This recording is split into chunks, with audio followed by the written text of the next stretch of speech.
is file 24-21841-FC, People versus Dale Warner. We are here for a number of motion hearings this morning.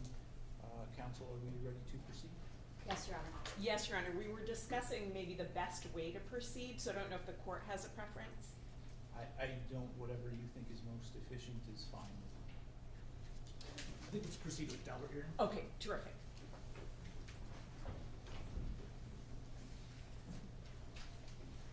Okay.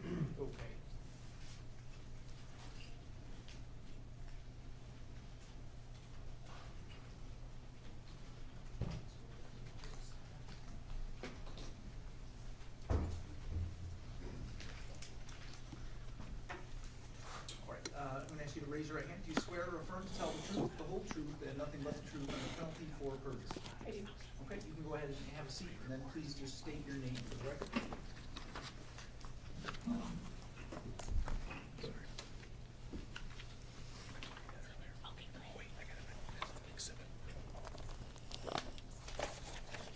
For purposes of the exam, for the hearing only, I don't have a problem with the lab reports or the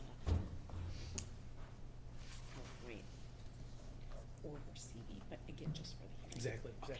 Let me, I've got a copy here, so Okay, great, first. thanks. Just working on some exhibits. Sure. No It problem. actually will make it go somewhat faster.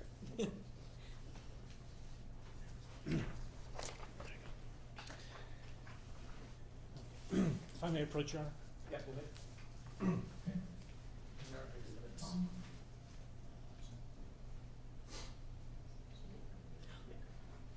Sorry. My name is Michelle Ponchke, And can you spell your last name for the record? Ponschke.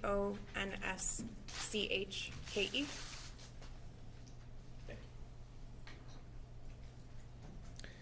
Okay, good morning. Good morning. Tell the court who you are and what you do for a living. Like I said, my name is Michelle Ponchke. I work for the Michigan State Police Crime Lab in Lansing. I'm a manager of the Trace Evidence Unit. Okay. And as a manager of the Trace Evidence Unit, do you deal with paint evidence? I do, yes. Okay. And what other types of evidence, briefly, do you deal with? I also examine explosives evidence, physical fit evidence, chemical unknowns. I believe that's everything. Okay. And have you been qualified as an expert in those areas in courts in the state of Michigan? In some of those areas, yes. Okay. And have you been qualified as an expert in paint analysis in Michigan? Yes, I have been. Okay. And approximately how many times? Approximately 9 times. Okay. And has there been any time that you've been rejected as an expert in paint analysis? No.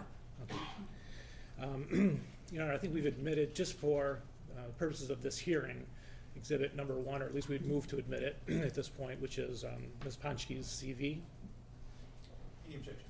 No, so for purposes of the hearing, I believe that we have agreed that the laboratory reports, the CV, and I think a Daubert, created for the Daubert hearing PowerPoint, just because it may assist the court in making a determination. Obviously, not for trial, but for purposes of the hearing.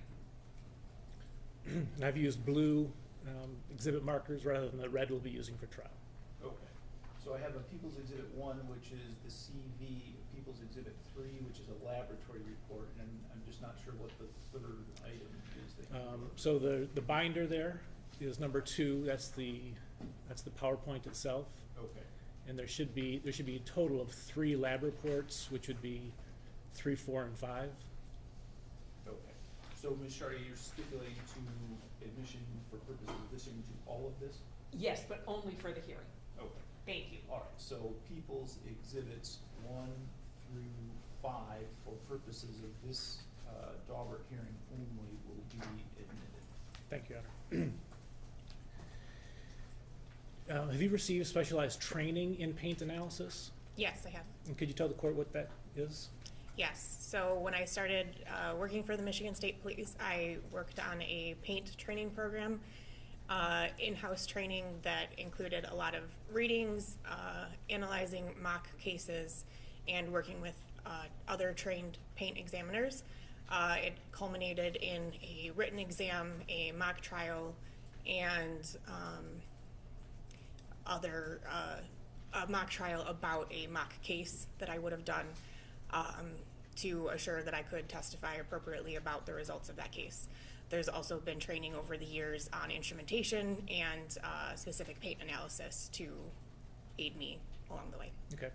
And are you periodically tested to make sure that your skills are up to date? Yes. And explain that. We do yearly proficiency tests, so it would be a mock case essentially of paint evidence. I do a proficiency test on paint yearly, and there are intended results of this case that we find out later what the answers are, and I've been doing those tests yearly since 2015, and I've gotten the correct answer every year. Okay. So somebody gives you a couple samples, which they know if they match or not, and then they give them to you to determine whether you say that it's a match or it's not a match? Yes, if any of the samples are similar or not, yes. Okay. And since they know whether or not they came from the same source, it's certain whether they did or not, what the right answer is, correct? Correct. Okay. And you say you've passed that every single time? Correct. Okay, thank you. All right. Let's switch to what you do on a day-to-day basis when it comes to paint analysis overall.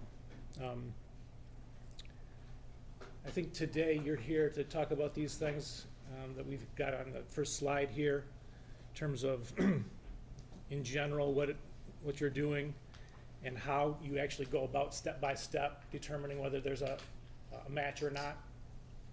If two samples are similar or not, yes. Okay, all right, thank you.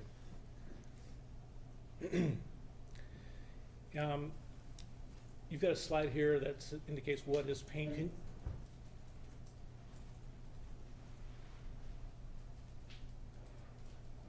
Oh, okay. Can you explain to the court what are the different parts of paint that you could use to distinguish one paint from another? Yes, so before paint dries, it's made up of solvents, binders, pigments, and additives, and when paint dries or cures, the solvent evaporates. So what I'm looking at when I'm analyzing paint are the binder, pigment, and additive components, which are part of the formulation of the paint. So every manufacturer uses a different combination of these components. So what I'm analyzing are the binders, pigments, and additives, and comparing those components of paint samples. Okay. And does color have anything to do with the binders, pigments, and additives? Yes, so the color would be imparted by the pigment. Some color can be imparted by some of the additives that are added to the paint, but predominantly the pigment gives it the color that we see.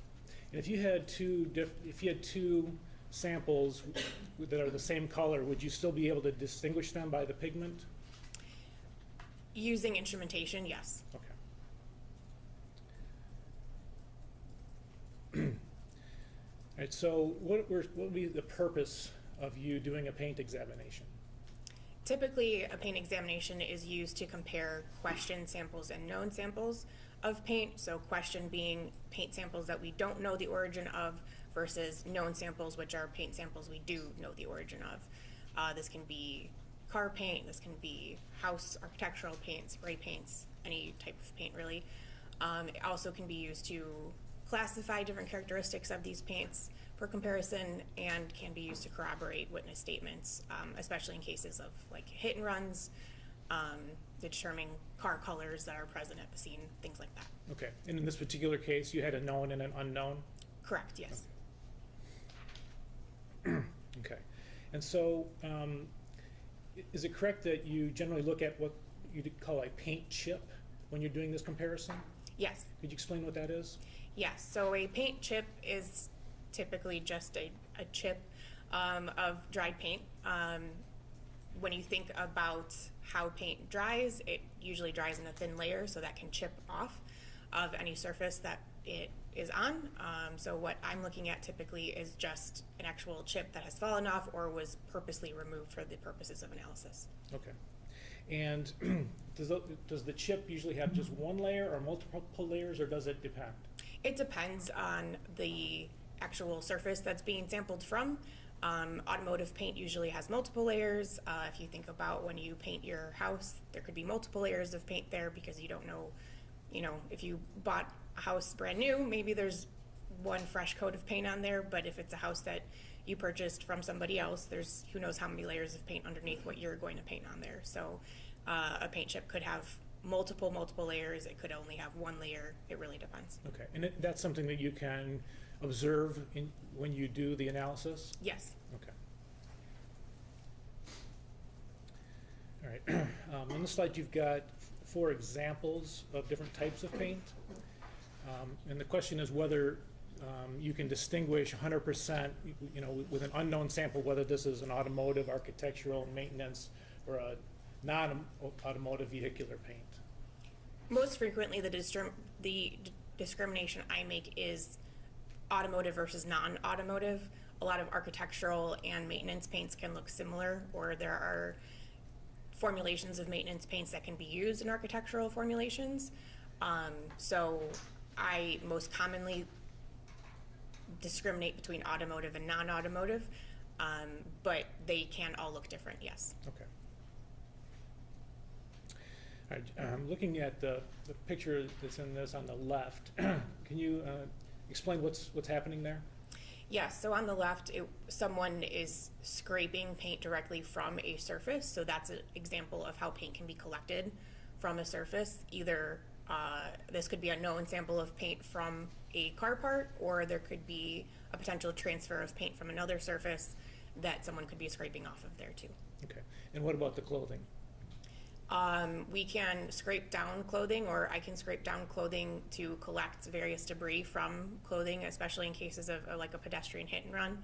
If someone has been hit by a vehicle, there is the potential for paint or other types of evidence to transfer to their clothing. So I would scrape down their clothing, collect debris from it, and look through it for possible paint chips. Okay.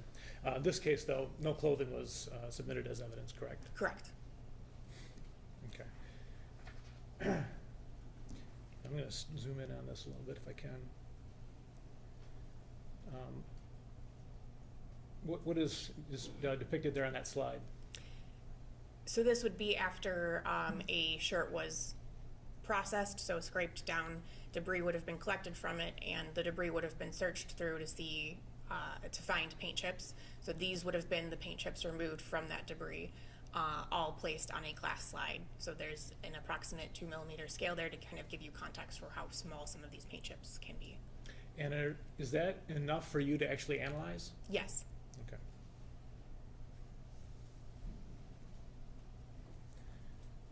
Okay. And is this just zooming in on that same slide? Yes. Okay. And then this as well, just a further zooming in? Yes, of just some chips that were off to the left in that previous image, to give you context again of how small some of the samples can be. Okay, thank you. Okay, so on this slide you've got, in terms of the least destructive technique to the most destructive technique in terms of examining a paint sample, correct? Correct. And you've got 3 visual and 3 instrumentation steps listed. And we'll go through these one by one, but can you describe in general what the method is that you use as you go through these steps? Sure. So first I would look at a paint chip visually. Predominantly this is done with microscopy or various types of microscopy. Stereomicroscopy, polarized light microscopy, and fluorescence microscopy all give different visual techniques to look at the paint, assess things like layer, colors, layer thickness, things like that. And then instrumentation would be used to assess things like the actual chemical makeup of the individual layers of the paint. It provides information about the binders, additives, and pigments that I had talked about earlier. And each instrumentation step provides more and more information or corroborates other information I've learned from other instrumentation to give more of a profile of what that paint looks like. Okay. And as you are going through these steps, what is your thought process? Are you saying, okay, it's similar, it's similar, it's similar, or are you looking to say, no, these are, I can exclude these from being from the same source? Typically, the thing I'm looking for are differences. So at each step, I'm looking to see, are there any characteristics about these paint samples that are different when I'm comparing a known and a question sample? So are there things like, particles that I can see via microscopy that are present in one sample that are not present in the other? If I don't see any differences, I move on to the next analysis step. So I'm looking for differences through every step. And if I see differences that I cannot explain as to why they're different, that was when I would stop and say they're from different sources. Okay. So if you get to the end, that means that you've gone through each step and you've said, no, I can't distinguish it based on. Objection leading. All right, could you explain how, well, I guess you're on under 611, you could allow a little bit of leading in this area. She's the expert in pain analysis. She's supposed to be saying what the step is and then what happens at the end, not being spoon-fed the answer. I'm summarizing what she just testified to, so. All right, I would agree with Ms. Chartier. Okay. The expert information should come from the expert, not from somebody of an attorney, so Yep, I would thank you. sustain that. Okay, can you just explain a little bit further how you go through this step by step in terms of your process? Can you expand on that? Sure. The last thing that you said was if you can distinguish and you can't explain the distinction at the first step under stereo microscopy, that would be the end of it for you. You'd end at that step, correct? Correct. Okay. And the same for the polarized light microscopy, et cetera, et cetera. Correct. Correct, okay. All right, that's enough, thank you. We'll go on to the next one. All right, so what is this as an example of? So this is an example of the first steps of visual exams that I would conduct of a paint chip. This is an example of an automotive paint chip with multiple layers. So I would be looking at physical properties of the chip. Looking at it from the top down, you can see the color of the paint chip, all the different decorative flake that you can see in that color layer. And then once layers are exposed, you can see that there are four layers in this chip. There's a clear layer, there's that color layer that you can see with the decorative flake, there's a light gray layer, and there's a dark gray layer. So this paint chip has 4 layers, all of which would be analyzed as part of the exam and compared to a question chip if a question chip was present that also had those 4 layers. Okay, so you could look at it from the top down or you could look at a cross section. Correct. Okay. All right. And what is in the picture here? So this is a stereo microscope that I would use in the laboratory, and I'm using that to assess those properties that I just discussed, things like layers, layer structure, layer thickness. Okay. All right, and is this an example of what you might see? Yeah, so these are examples of cross-sections of different types of paint. So the left one is of an automotive paint chip, and the right one is of architectural paint, each of which have quite a few layers. So looking at it by cross-section, I can determine how many layers could be present in a paint sample. Okay. Okay, and explain what's in this slide then. So this is to show one of the first steps of an examination. There is one known sample, the K, and 2 question samples that are both marked Q. And looking at them from the top down, I cannot differentiate between them because they all are similar colors. They have similar decorative flake in that color layer, and the distribution of that decorative flake is also consistent across all 3 samples. So at that stage, I would not be able to tell the difference between these 3 samples. And can you give us a general idea? I mean, when we went to that first slide and saw how small those pieces were, are the pieces here about that same size, if you know? I don't know. Yes, I don't know.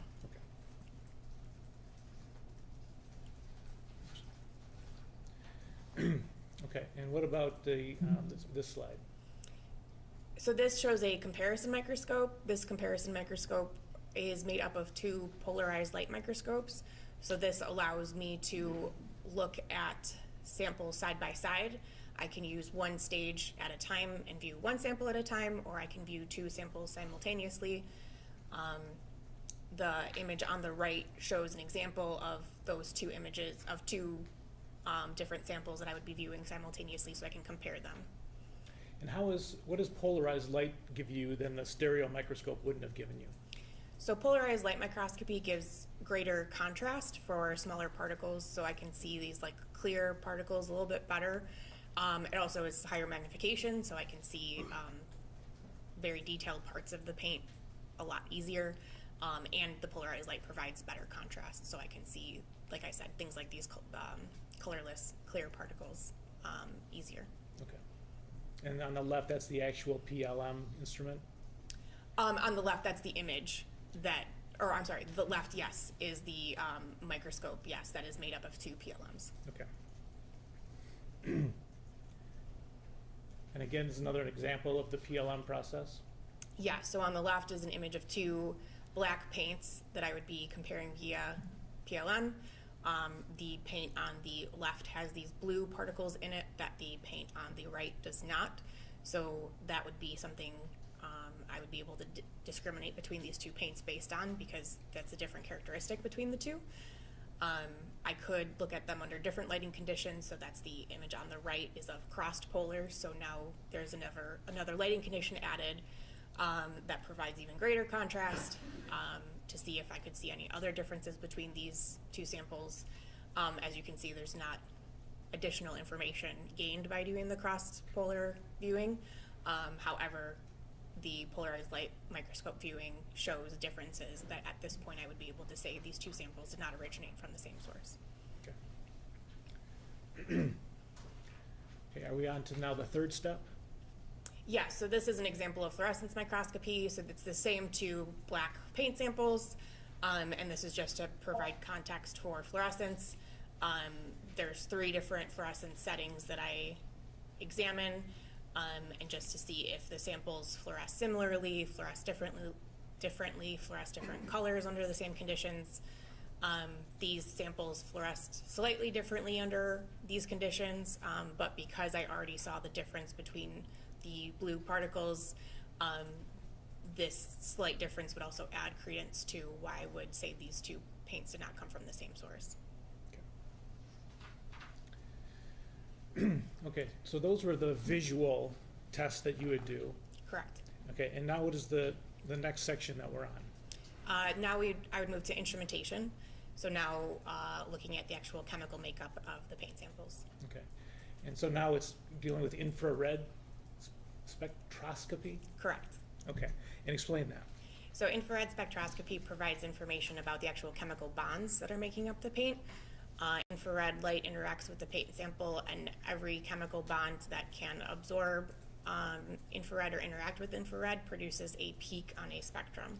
So what I look at is the actual spectrum and all of the peaks that are generated by the spectrum, and some peaks correspond to binder chemistry, some peaks correspond to pigments or additives, and that gives me information about what the paint is actually made up of. Okay, all right, let's look at one of those. Here's the instrument first, correct? Yes. Okay. All right. And is this what you were describing? Yes, so the peaks are what are pointing down. This is a typical paint spectrum. Okay, and so the y-axis on the left, it's %T. Yes, so that means percent transmittance, or how much infrared energy is being, or how much each chemical bond is transmitting infrared. Okay, and then the x-axis along the bottom there, what is that telling us? That is wave numbers, so each wave number corresponds to a particular type of chemical bond. Okay, all right, so is that described here? Yes, so the peaks that are circled are the diagnostic peaks that help me determine that this particular paint is made up of a terephthalic alkyd with urethane, and yeah, that's determined by those particular peaks. Okay, and so would you do a similar test between the known and the unknown sample? Yes. Okay.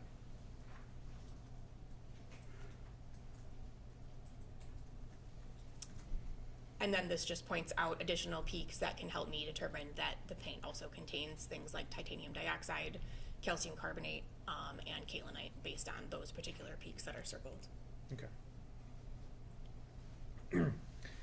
And what is this graph showing? So this is a comparison of 2 different infrared spectra of paint from yellow pry bars. So these are 2 different yellow pry bars, but they are painted with yellow paint that I cannot tell the difference between because their IR spectra are so similar. They have the same binders and additives, as pointed out before, that I cannot tell the difference between these two IR spectra. Okay, so you're specifically looking at the peaks, or are you looking at the whole graph? The whole thing. Okay. And how about this graph? So this is another comparison of two yellow pry bars. So they look generally similar, but they are indeed different because they contain different additives. They have a similar binder chemistry, so they are both terephthalic alkyds. However, they contain different additives. So these paints could be differentiated.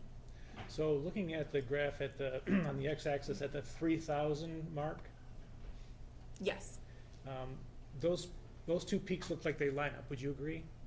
Yes. Okay. And what does that tell us? I believe those peaks are carbon-hydrogen bonds, so they both contain carbon-hydrogen bonds. Okay. So the two samples may have some of the same, but not all of the same. Correct. Okay. And you distinguish them if they had any different, or would you need a certain amount of difference before you say these are different? It's not about the amount of differences, it's just, are there differences? Okay. So even one difference, you'd say these are different paints. It depends on if the difference is explainable. Okay. All right, how about this one? So this is just displaying the differences the predominant differences I saw, especially in the additive chemistry. So the black spectrum is the spectrum that we've looked at before, that shows that there's titanium dioxide and kaolinite, and the blue spectrum is the newer yellow pry bar paint that contains barium sulfate, which is those two peaks on the far right end of the spectrum that are not present in the black one. And you have that circled on the right? Correct. Okay. Okay, and what is this showing us? So this is a comparison of the original yellow pry bar paint to a questioned yellow paint, and these I would be able to differentiate because they have different binder chemistry, they have different additives, so their spectra are just completely different. There are peaks that line up, but overall the spectra are different, so they do not have the same origin. Okay. Okay, now we're moving on to the next method of comparison. Yes. And what is this? Scanning electron microscopy and energy dispersive spectroscopy. So this is an elemental technique. An electron beam is shot at parts of the paint, and the paint or certain areas of the paint will emit X-rays that correspond to specific energies of different elements. So the spectrum that results corresponds to specific elements that are present in the paint. So while IR gives us chemical bond information, SEM EDS gives information about what actual elements are present in the sample. Okay. Is this a difference between molecules and atoms? Yes. Yes. Okay. And on the left, we have what? On the left is an image of the SEM EDS that is in the laboratory that I use. On the right is an example of an image generated by a scanning electron microscope. Because the image is generated using an electron beam, the image is in black and white. Okay. So this is not necessarily a gray or black or white paint? No, this would be a cross-section of automotive paint, so there'd be clear, there'd be grays. I don't remember exactly what color the color coat would have been, but yeah, the image is gray, grayscale because the image is generated with an electron beam. Okay. All right. Is this the results that you would get? Yeah, so this spectrum is what would result from the analysis of a layer of paint, so you can see the different elements that are present in that particular layer of paint.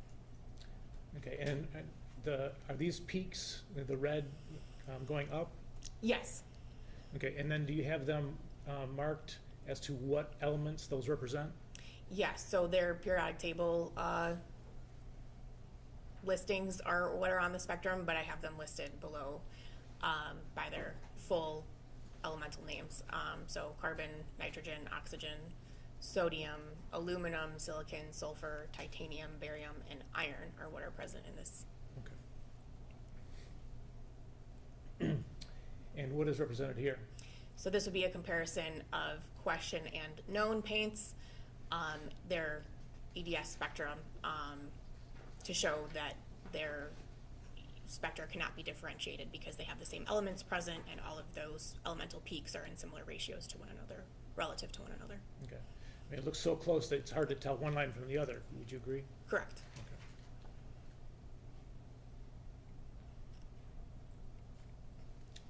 Okay. And what is depicted here?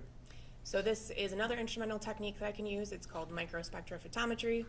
This is very helpful for paints with a lot of color or more vibrant colors.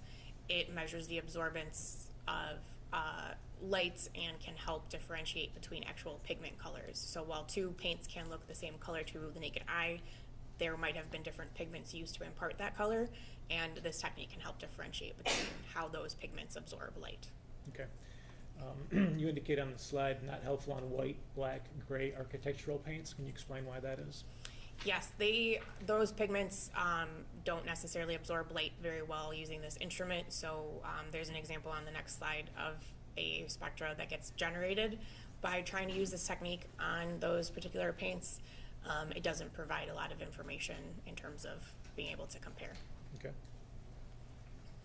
Is this the slide that you were referring to? Yes. So the spectrum on the left is an example of gray architectural paints. As you can see, kind of a flat line spectrum, not a lot of absorbance information that can be used to compare between question and known paints. On the right, however, is a spectra of blue architectural paints. The spectra in red are question paints. The spectra in black are collections from known paints. So all of those absorbance spectra look similar and cannot be differentiated.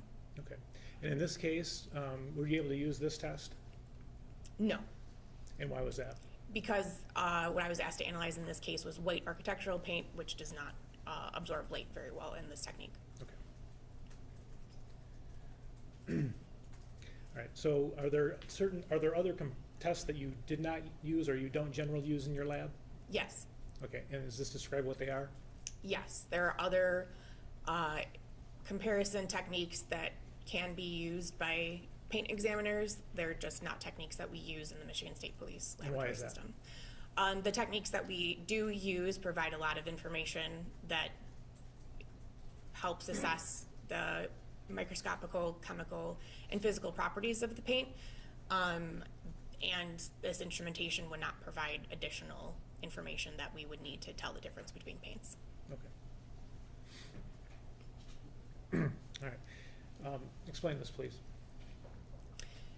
So this is explaining that the techniques that we use in our system are complementary techniques that all assess different aspects of paint and are complementary to each other to give us a full profile of what the paint looks like, and gives us the maximum potential for being able to discriminate between a question and known sample.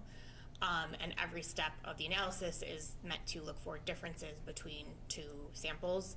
And if there are exclusionary differences seen between two samples at any step of the analysis scheme, then the analysis is complete. And at that point, I would say that the two samples did not originate from the same source. As long as I do not see exclusionary differences between the samples, I would continue along my analysis scheme. Okay. All right. And so when you reach your final results, how do you report them? What are the various ratings or levels that you would use?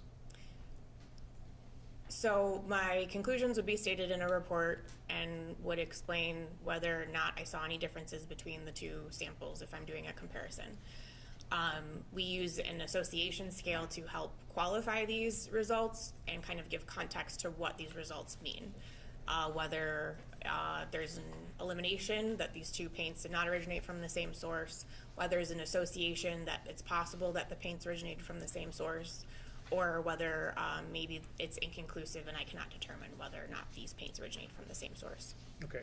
And do you have some examples of those different levels? Yes. Okay. Go ahead and explain this one. So this is just meant to explain that not all associations, so in the association scale, there are different levels because not all associations carry the same significance. There are things about paint that can increase or decrease the significance of an association. Things like having a lot of layers that are similar to one another can make the paint sample a little bit more rare, which makes it a higher degree of association. Things like a very common paint in the population can lower the significance of the association because there's probably more of it out in the population. And then things like limited sample size, limited testing available for the paint, the condition of the paint that can also make the association weaker, I guess. Okay. And excuse me, along that last line, you said the condition of the paint. So could you have a fresh sample and then you don't know with what how old the other one is? No, it would be more like the sample is incredibly small and therefore maybe it's very crumbly and very hard to get a good sample of in order to run all of the instrumental techniques on. It's more about the condition being that the sample is very small and not conducive to all of the testing that we have. Okay.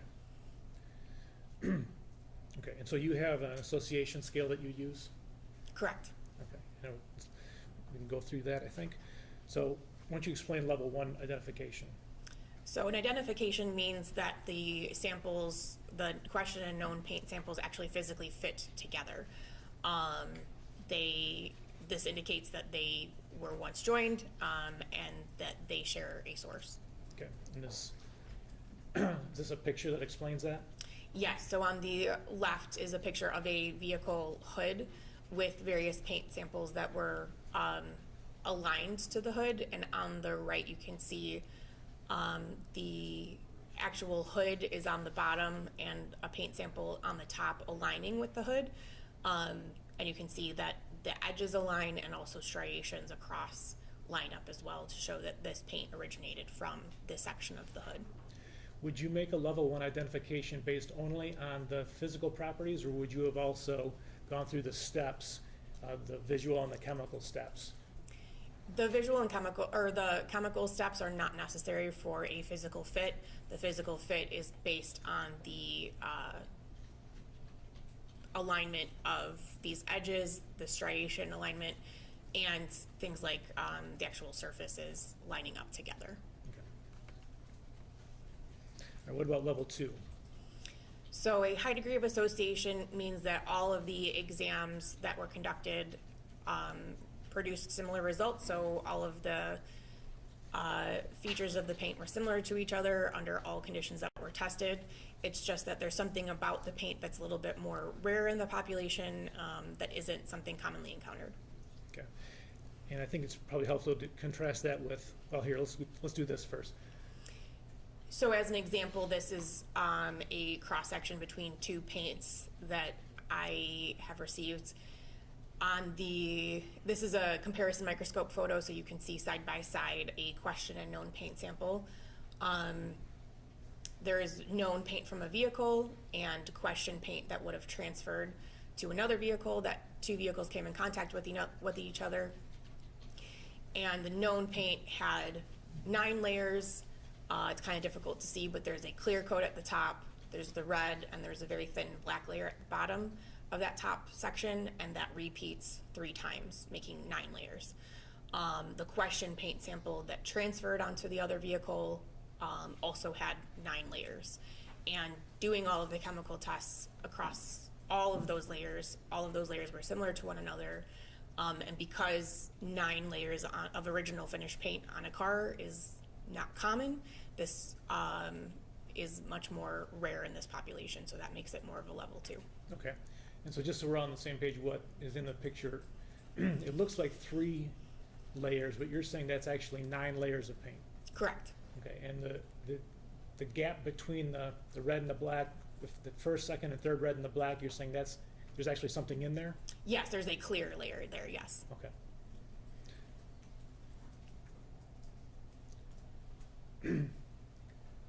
So why don't you go ahead and explain level 3 association? So level 3 association is usually the most common association we get for paint samples when they're similar. This means that all of the tests that I would have done on the paint samples resulted in similar results. I cannot tell the difference between the question and known paint samples, which means that they could have been from the same source, but because paint is so mass produced, other paints could have been similar to either of these samples. Okay. So you go through all your tests, you can't tell them apart, Correct. but you can't say for sure that they came from the same source. Correct. Okay. Okay, and what about level 4 and 5? So level 4 brings us to a limited association, which means similar to a level 3, all of the characteristics were similar. As opposed to a level 3, one of the things that drop it to a level 4 would give me a reason to kind of make it a limited association is something about the paint is much more common in the population. So for example, when vehicles are painted, there's primer paints that are used on the metal before we get to the color paints, and that chemistry is very, very similar across a lot of manufacturers. So that is, of the tests that I can do, there's not a lot of differences that can be seen across the entire population of cars. So if that was the only layer of paint I had in a comparison, there are factors or there are characteristics of that paint that are very, very common in that population of paints, making it less common and making the association mean a little bit less. Okay, so just to go back for a second, if we go back to this picture on the level 2, when you say it's a high degree of association, if you were if you didn't have the 9 layers, let's just say you had the top layer, that's all you had, okay? So just the clear layer? Well, let's say take a top layer of the paint, I guess. So can we assume that the red is one layer? Sure. Okay. If you compared the red to the red only, do you know what kind of a association you would have? If everything was similar about those two paints, my association would probably be a level 3 because of because red there is a color associated with it, so it would only be red vehicles of that type of car that would be similar to that. Okay, and so what gets us to a level 2 here is what? That there are 9 layers and that they're all original to that vehicle. Okay, all right. And then similarly, to go from a level 3 to a level 4, if you're testing a level 4, you go through all 5 or 6 tests and you can't distinguish them, correct? Correct. Okay, and so what's the difference then? Because that's the same for level 3 also, right? Yes. Okay, so then tell us again, what's the difference then if you go through both tests on a level 3 and a level 4, both sides you can't distinguish between the two. How do you distinguish between a level 3 and a level 4? So level 4 I would use when there's something about the paint, like I said, that's a bit more common in the population. So if I had a single layer comparison of like one of those primer layers where I know the chemistry does not vary doesn't vary much across the population of vehicles, even manufacturer to manufacturer, that doesn't give me a lot of unique characteristics to say that these are similar and that similarity is meaningful. Okay, so basically you're comparing the 2 known samples to what you know to be the prevalence of this type of paint out in the world. Yes. Okay, all right, very good. And then what about level 5? Level 5 means that there are, in all the exams I performed, the question and known items are similar in some, but not all of the measured properties. So there are some differences that are minor, and they could be explained potentially by things like contamination, contribution from the environment, or maybe other layers if the sample is a multi-layer sample. But I couldn't say for sure if that's a reason that they're completely different to the point that I would eliminate them. Okay. Let me just see where we're at here. Okay, let's keep going. What is this slide telling us? This is just to round out the end of the association scale, so other possible conclusions could be unsuitable for comparison, an elimination, or an inconclusive non-association. Okay. All right, let me just, I was gonna say, I wanna see if we're at a, yes, we are. Looks like that's a good. Yep. We're at a good breaking point now, if the court would like to do that? Okay. Yes, I do need to do that. I have a meeting that I need to be at that started 2 minutes ago, so. We will break for lunch. We'll come back at 1:30 and continue at that time. Okay, thank you, Your Honor. Thank you, Your Honor. Thank you.